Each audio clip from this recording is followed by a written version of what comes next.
지금 이란에서 벌어지고 있는 상황은 결코 가볍게 볼 일이 아닙니다. 트럼프 미국 대통령이 직접 명령을 내려 이란의 하르그 섬을 폭격했고 무려 90곳에 달하는 군사시설들이 순식간에 파괴되었습니다. 그런데 여기서 한 가지 의문점이 생깁니다. 세계 최강의 군사력을 자랑하는 미군이 바로 옆에 위치한 석유시설들은 왜 손대지 않았을까요? 부술 수 없어서가 아니라 의도적으로 부수지 않은 것입니다. 과연 그 이유는 무엇일까요? 더욱 기이한 것은 이란 측의 반응입니다. 국가의 심장부가 공격당했다면 마땅히 항복하는 것이 일반적인데 이란은 오히려 호르무즈 해협을 봉쇄해버렸습니다. 현재 이곳에는 유조선 400척이 발이 묶인 채 꼼짝 못하고 있습니다. 이 해협은 우리나라 원유 수입량의 7분의 1이 지나가는 매우 중요한 길목입니다. 공격한 쪽도 공격받은 쪽도 모두 예상을 벗어난 행동을 하고 있는 것이죠. 이 영상을 끝까지 시청하시면 이 모든 수수께끼가 한 번에 풀릴 것입니다. 지금부터 그 이야기를 시작합니다. 하르그 섬이라는 이름은 아마 이번 전쟁이 터지기 전까지는 생소한 분들이 많으셨을 겁니다. 이 섬은 이란 본토에서 남쪽으로 28km 떨어진 곳에 위치한 산호초 섬입니다. 서울에서 수원 정도의 거리라고 생각하시면 됩니다.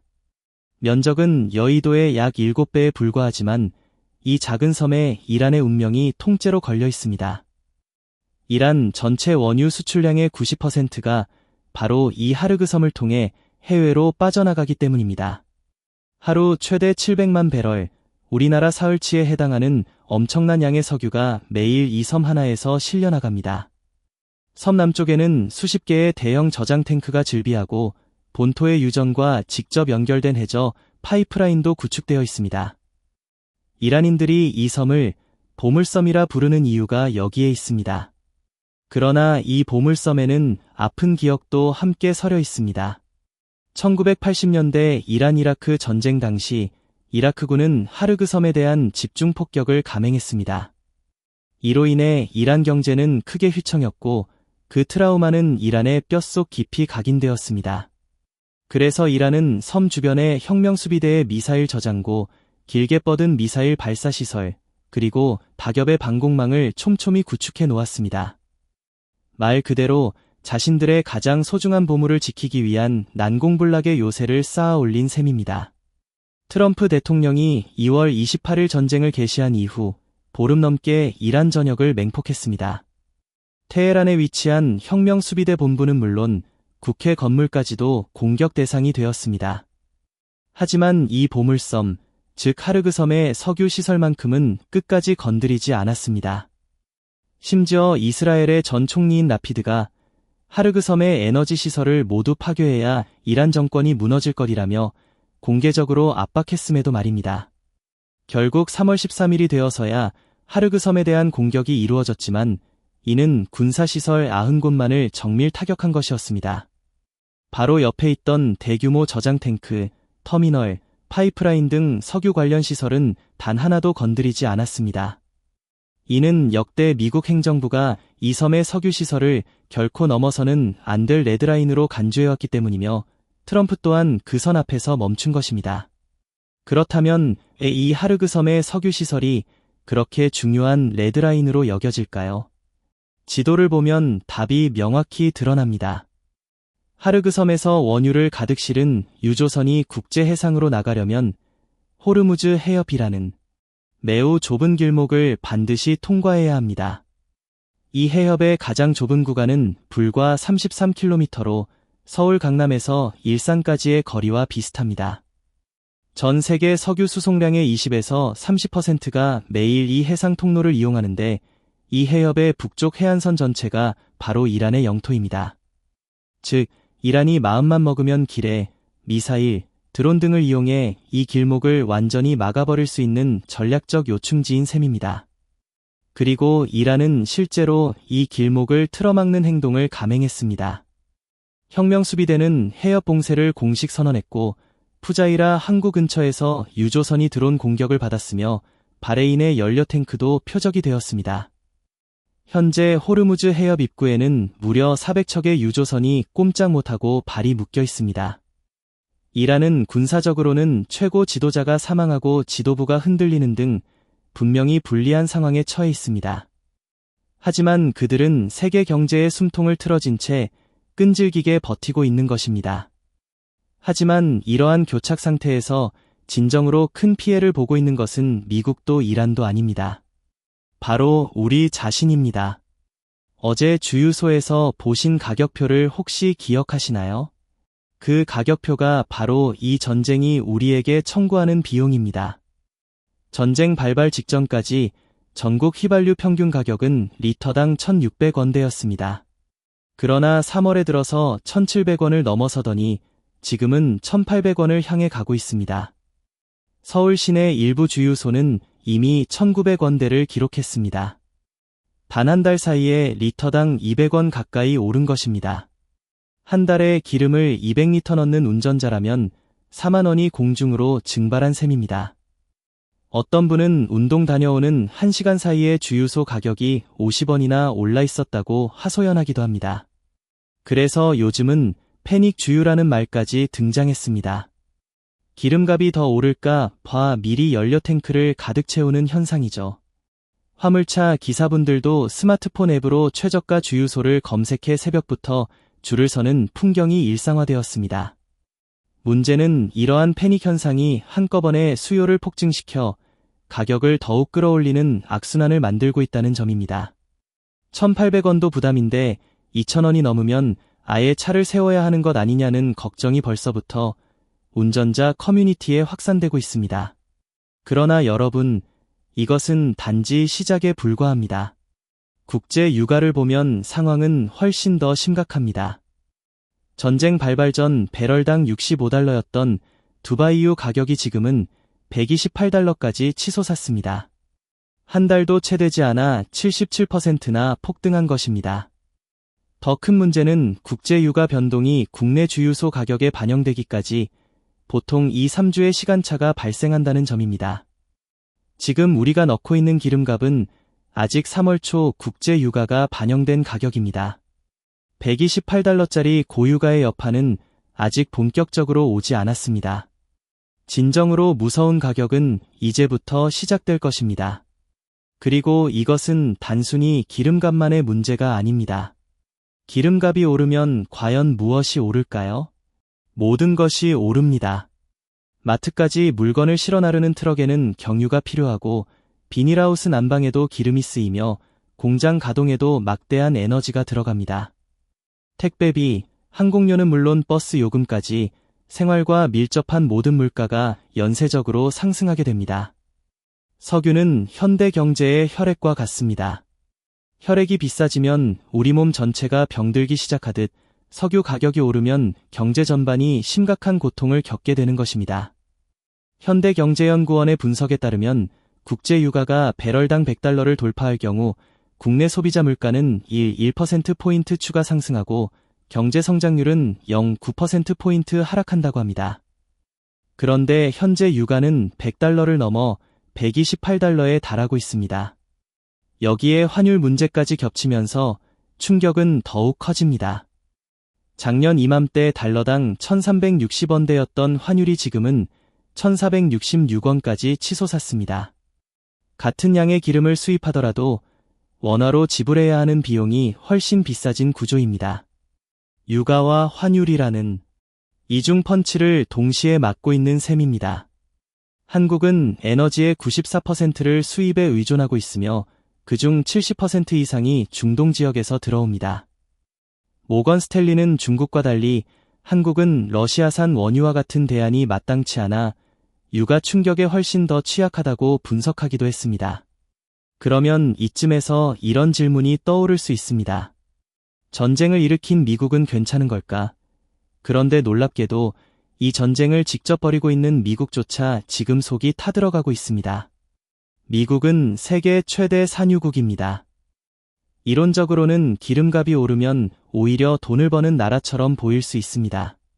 실제로 투자은행 제프리스에 따르면 이번 전쟁으로 인해 미국 석유 기업들이 올해 최대 630억 달러, 우리 돈으로 약 92조 원에 달하는 추가 수익을 올릴 수 있다고 합니다. 특히 세일 석유 업체들은 행제를 맞았습니다. 중동 지역에 시설이 없으니 호르무즈 해협 봉쇄의 영향도 받지 않고 기름값만 올라가니 앉아서 돈을 쓸어 담는 격입니다. 트럼프 대통령 또한 소셜미디어를 통해 미국은 세계 최대 석유 생산국이다. 유가가 오르면 우리는 돈을 많이 번다고 직접 언급하기도 했습니다. 그렇다면 미국에게는 좋은 일 아닌가요? 바로 여기서 함정이 드러납니다. 석유 기업들은 막대한 돈을 벌어들이지만 미국 일반 국민들은 고통받고 있습니다. 전쟁 전 갤런당이 94달러였던 미국 휘발유 가격은 지금 63달러까지 올랐습니다. 미국에서 휘발유 갤런당 5달러는 정치적 마지노선으로 여겨집니다. 이 선을 넘기면 유권자들이 대통령에게 등을 돌리기 시작하는데 이미 이 선은 넘어섰습니다.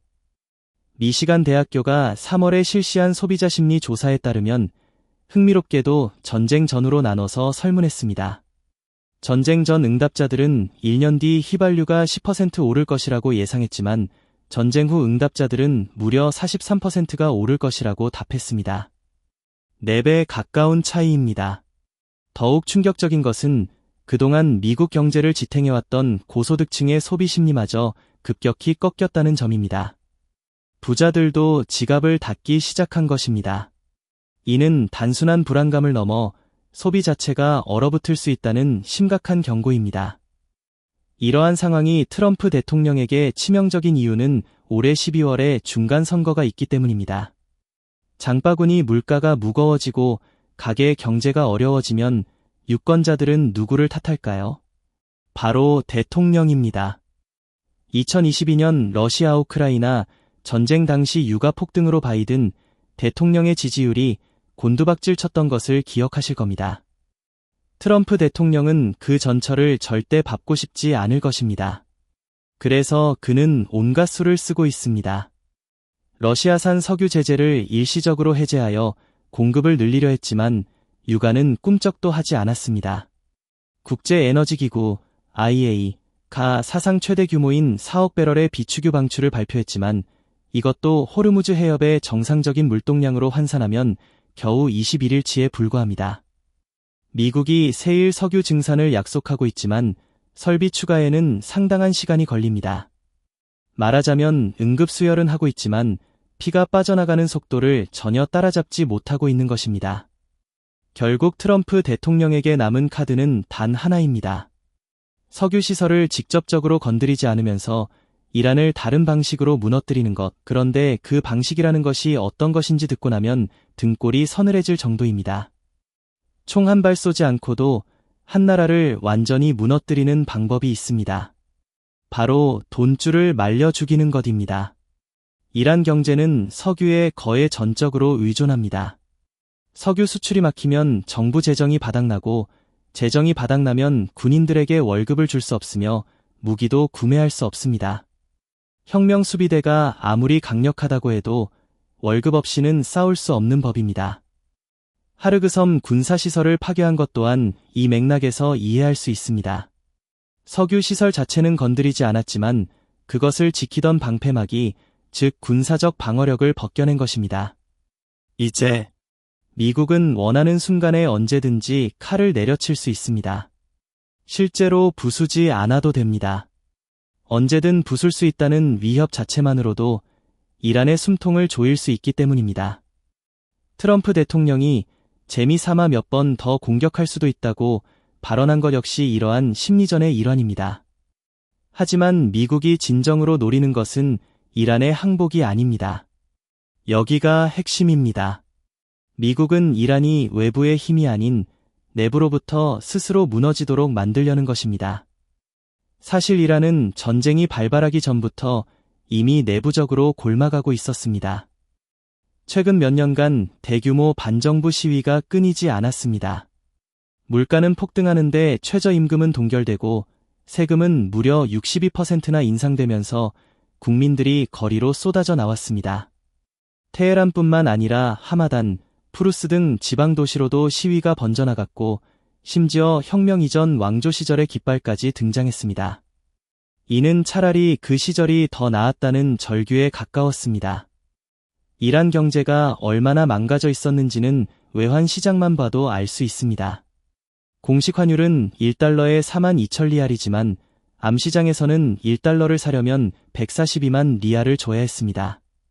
무려 30배가 넘는 차이입니다. 정부가 발표하는 물가와 국민들이 체감하는 물가가 완전히 다른 세상에서 살고 있었던 것입니다. 밀가루, 의약품, 기저귀 가격은 감당할 수 없는 수준으로 치솟았고 자영업자들은 가게 문을 닫아야 할 지경이었습니다. 그리고 지금의 전쟁은 이 모든 상황을 극단으로 몰아붙였습니다. 하르그섬 폭격과 호르무즈 해협 봉쇄가 겹치면서 이란의 석유 수출은 사실상 중단되었습니다. 정부 금고가 비는 것은 이제 시간 문제입니다. 빵값이 폭등하고 전기가 끊기며 의약품조차 구할 수 없는 상황이 되면 아무리 강경한 정권이라도 더 이상 버틸 수 없을 것입니다. 미국의 망명 중인 이란의 전 황태자 레자 팔라비를 지지하는 세력이 급격히 불어나고 있으며 새로운 권력자로 부상한 모즈타바 하메네이에게는 무려 150억 원에 달하는 현상금까지 걸렸습니다. 미국이 이 사태에서 궁극적으로 원하는 그림은 명확합니다. 미군이 직접 이란 땅을 밟는 일 없이 경제적 압박과 질식을 통해 이란 국민들이 스스로 정권을 뒤엎도록 만드는 것, 이른바 레짐 체인지, 정권 교체 시나리오입니다. 그러나 이 시나리오에는 치명적인 문제가 내포되어 있습니다. 이란이 내부적으로 무너지기까지는 상당한 시간이 필요한데 그 시간 동안 전 세계가 함께 피를 흘려야 한다는 점입니다. 그렇다면 그 피 흘림이 우리에게는 구체적으로 어떤 모습으로 다가올까요? 일상생활에서부터 그 여파를 실감하게 될 것입니다. 마트에서 구매하는 채소 한 봉지의 채소가 우리 식탁에 오르기까지 얼마나 많은 기름값이 반영될지 한번 상상해 보십시오. 농산물을 재배하는 데 경유가 사용되고 비닐하우스 난방에는 석유가 들어갑니다. 수확한 농산물은 트럭에 실려 물류센터를 거쳐 다시 마트로 운반되는데 이때도 어김없이 경유가 필요합니다. 심지어 마트의 냉장 진열대를 가동하는 전력조차 상당 부분 화석 연료에서 생산됩니다. 이처럼 기름값이 한번 오르면 밭에서 식탁까지 생산과 유통의 모든 단계에서 비용이 눈덩이처럼 불어나기 시작합니다. 그 결과 유가 상승은 보통 2-3주 뒤 장바구니 물가로 전가되어 우리를 압박합니다. 특히 배럴당 128달러에 달하는 고유가가 본격적으로 반영되는 시점은 이번 달 말에서 다음 달 초가 될 것으로 예상됩니다. 지난 2022년 러시아 우크라이나 전쟁 당시를 기억하시죠? 치킨값이 오르고 택배비가 올랐으며 라면값 또한 인상되었습니다. 그해 소비자 물가는 1%나 급등했고 실제 체감 물가는 훨씬 더 높았을 겁니다. 현재 유가 상승폭은 그때보다 훨씬 가파릅니다. 더 심각한 결정적 차이는 2022년에는 유가가 올랐다가 비교적 빠르게 안정화되었지만 지금은 호르무즈 해협이라는 물리적 장벽이 봉쇄되어 있어 유가가 쉽게 빠질 수 없는 구조라는 점입니다. 난방비에 대한 걱정도 커지고 있습니다. 3월이라 아직 체감이 덜하지만 이 상황이 가을까지 이어진다면 올겨울 보일러를 돌릴 때마다 가슴이 철렁 내려앉을 수 있습니다. 기업들은 훨씬 더 직접적인 타격을 받고 있습니다. 석유화학, 철강, 해운과 같이 에너지를 대량으로 사용하는 산업들은 원가 부담이 감당할 수 없을 정도로 치솟고 있습니다. 산업연구원에 따르면 유가가 10% 상승할 경우 제조업 생산비는 0.7% 추가로 오르는데 유가가 77%나 뛴 지금은 생산비가 5% 이상 폭등한 셈입니다. 기업들이 이 부담을 홀로 감당하면 신규 채용이 얼어붙고 구조조정이 불가피해지며 이를 소비자에게 전가하면 물가가 치솟게 됩니다. 어느 방향으로 가든 결국 그 피해는 우리에게 돌아올 수밖에 없습니다. 물론 정부도 손 놓고 있는 것은 아닙니다. 석유 최고 가격제를 시행하고 있으며 비축유 2250만 배럴 방출을 준비하고 있습니다. 금융당국은 100조 원 규모의 시장 안정화 프로그램을 가동하고 취약기업에 20조 원이 넘는 지원을 발표했습니다. 하지만 2250만 배럴의 비축유는 우리나라 소비량의 열흘치도 채되지 않으며 호르무즈 해협이 열리지 않는 한 이러한 조치들은 단기적인 응급처치에 불과합니다. 유엔 세계 식량 계획 WFP 또한 이번 위기가 전 세계 식료품 가격의 장기적인 상승을 초래할 것이라고 경고했습니다. 여기까지 들으시면 정말 답이 없어 보일지도 모르겠습니다. 하지만 세상에는 같은 위기를 바라보면서도 전혀 다른 계산을 하는 사람들이 존재합니다. 위기의 뒷면에는 항상 기회가 숨어 있다는 말을 들어보셨을 겁니다. 이번에도 정확히 그 일이 벌어지고 있습니다. 중동 지역에 폭탄이 떨어지고 미국의 안보 우산이 과거와 같지 않다는 현실이 드러나면서 중동 부국들 사이에서는 하나의 움직임이 빠르게 확산되고 있습니다. 바로 이제 우리 스스로를 지킬 무기를 사자는 것입니다. 사우디아라비아, UAE와 같은 나라들은 막대한 오일머니를 가지고 있지만 자체적인 방위산업 기술은 부족한 실정입니다. 그동안 주로 미국산 무기에 의존해왔으나 미국 무기에는 세 가지 근본적인 문제가 있습니다. 첫째, 가격이 매우 비쌉니다. 패트리어트 미사일 방어 시스템 한 세트가 수천억 원에 달하죠. 둘째, 도입이 느립니다. 주문하고 나서 몇 년씩 기다려야 하는 경우가 비일비재합니다. 셋째, 정치적 조건이 붙습니다. 인권 문제를 개선하라, 특정 국가에는 사용하지 마라 같은 정치적 꼬리표가 항상 따라붙습니다. 바로 이 지점에서 한국 방위산업이 틈새를 치고 들어간 것입니다. 한국의 천궁2 미사일 방어 시스템은 패트리어트급의 뛰어난 성능을 자랑하면서도 가격은 훨씬 합리적입니다. 납기 또한 빠르고 정치적 조건도 덜합니다. 중동 국가들의 입장에서 생각해 보십시오. 자국 영공에 미사일이 날아오고 있는 위급한 상황에서 미국 무기를 몇 년씩 기다릴 여유가 없습니다. 빠르고 성능 좋으면서 가격까지 합리적인 한국산 무기가 최선의 선택이 될 수밖에 없는 것입니다. 사실 한국 방산은 이번 전쟁 전부터 급성장세를 보이고 있었습니다. K-9 자주포, K-2 전차, FA-50 경공격기 등이 폴란드를 필두로 유럽과 중동 시장으로 뻗어나가고 있었죠. 이번 전쟁은 거기에 기름을 붓는 격이 되었습니다. 누린다고 해서 그 이익이 당장 내 통장에 직접 찍히는 것은 아닙니다. 방산 관련 주식에 일찍 투자한 사람들은 웃고 있겠지만 대다수 국민은 치솟는 기름값과 무거워진 장바구니 물가에 허리가 휘고 있습니다. 국가 경제의 성과와 개인의 삶 사이에는 분명한 시차가 존재합니다.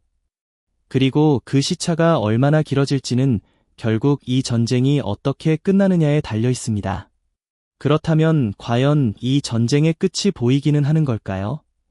이 전쟁이 어떻게 마무리될지 가능한 시나리오 세 가지를 짚어보겠습니다. 첫 번째는 빠른 종전 시나리오입니다. 이란 내부에서 정권이 무너지거나 이란이 국제사회와의 협상 테이블에 나오는 경우를 상정합니다. 이는 도널드 트럼프 전 대통령이 가장 원하는 그림일 것입니다. 이렇게 되면 호르무즈 해협이 다시 개방되고 국제 유가가 빠르게 안정될 수 있습니다. 그러나 현재로서는 가능성이 높지 않습니다. 새로운 지도자로 부상한 모즈타바 하메네이는 취임 직후 해협 봉쇄 유지를 선언했으며 외교부 장관 또한 봉쇄는 지속될 것이라고 못 박았습니다. 트럼프 전 대통령이 압박을 가해도 이란의 새 지도부는 정상적인 직무 수행 중이라며 꿈쩍도 않고 있습니다. 두 번째는 장기화 시나리오입니다.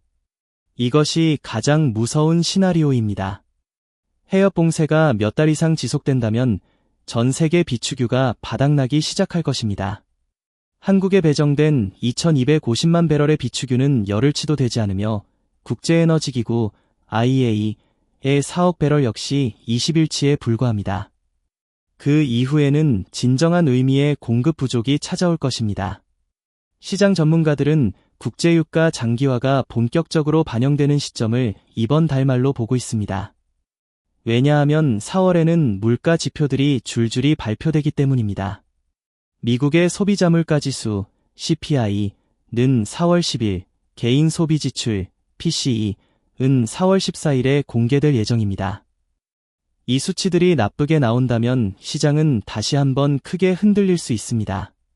코로나 팬데믹 초기 곧 끝나겠지라는 기대가 무너지자 하루에 주가가 12% 폭락했던 것처럼 비슷한 패턴이 재현될 수 있습니다.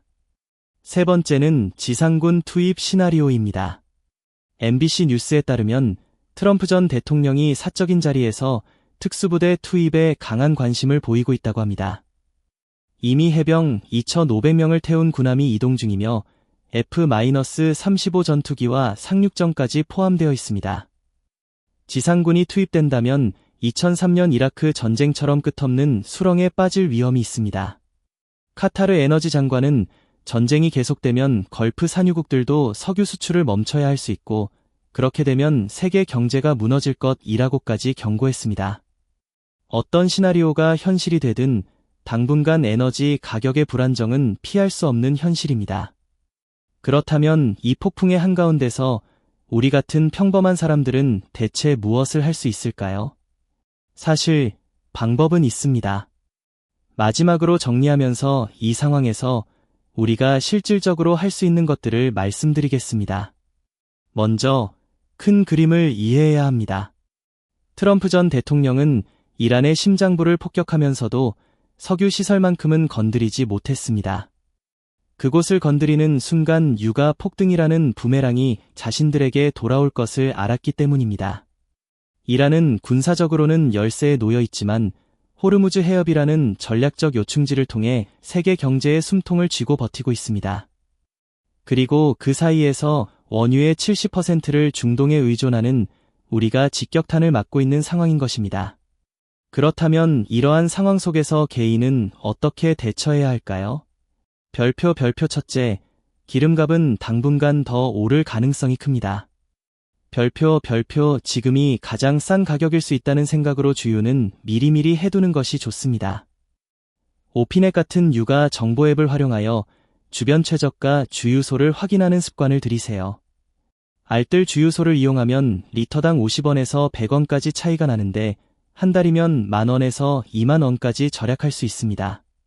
별표 둘째, 장바구니 물가가 본격적으로 오르기 전에 저장 가능한 생필품은 미리 확보해 두시는 것이 유리합니다. 별표 식용유, 밀가루, 라면 같은 품목들은 유가 반영이 2-3주 뒤에 이루어지므로 지금이 아직 반영 전인 시점입니다.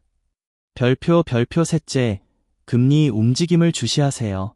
별표 유가가 오르면 물가가 뛰고 물가가 뛰면 한국은행은 금리를 쉽게 내릴 수 없습니다. 변동금리 대출을 보유하고 계신 분들은 고정금리로 전환을 검토해 보시는 것이 좋습니다. 금리 방향이 불확실할 때는 고정금리가 훌륭한 안전판 역할을 해줍니다. 별표 넷째, 투자 관점에서 보면 에너지주, 방산주, 조선주가 수혜를 보고 있는 것은 사실입니다. 별표 하지만 전쟁이 갑자기 끝나는 시나리오에서는 이 종목들이 급락할 수 있습니다. 이미 많이 오른 종목을 쫓아가기보다는 오히려 전쟁 공포 때문에 억울하게 빠진 종목에 주목하는 것이 현명할 수 있습니다. 대표적인 예가 삼성전자와 SK하이닉스입니다. 두 회사 모두 전쟁 공포로 인해 고점 대비 15에서 18% 하락했지만 실적은 오히려 역대 최고치를 향해 가고 있습니다. 증권사들은 올해 삼성전자 영업이익 242조 원, SK하이닉스 204조 원을 전망하고 있는데 이는 AI 반도체 수요가 폭발하면서 메모리 가격이 지속적으로 오르고 있기 때문입니다. 전쟁이 끝나면 유가는 빠지겠지만 AI 수요는 전쟁과 상관없이 계속될 것입니다. 전쟁의 공포가 만들어낸 할인 구간이 오히려 투자 기회가 될 수 있다는 분석이 나오는 이유입니다. 물론 투자는 항상 본인의 신중한 판단과 책임이 중요합니다. 이번 사태가 우리에게 남기는 교훈은 결국 하나입니다. 에너지를 타국에 의존하는 나라는 지구 반대편의 전쟁에도 지갑이 흔들릴 수 있다는 사실입니다. 폭 33km에 불과한 호르무즈 해협이라는 바닷길 하나에 우리 경제의 숨통이 달려있다는 엄연한 현실을 이번 전쟁이 아니었다면 이토록 피부로 느끼기 어려웠을 겁니다. 이 위기가 단순히 지나가는 소나기로 끝날지 아니면 한국의 에너지 구조를 근본적으로 바꾸는 전환점이 될지는 우리의 선택에 달려 있습니다. 오늘 영상이 유익하셨다면 좋아요와 구독 부탁드립니다. 제가 영상 제작에 있어 아주 큰 힘이 됩니다. 다음에 또 뵙겠습니다.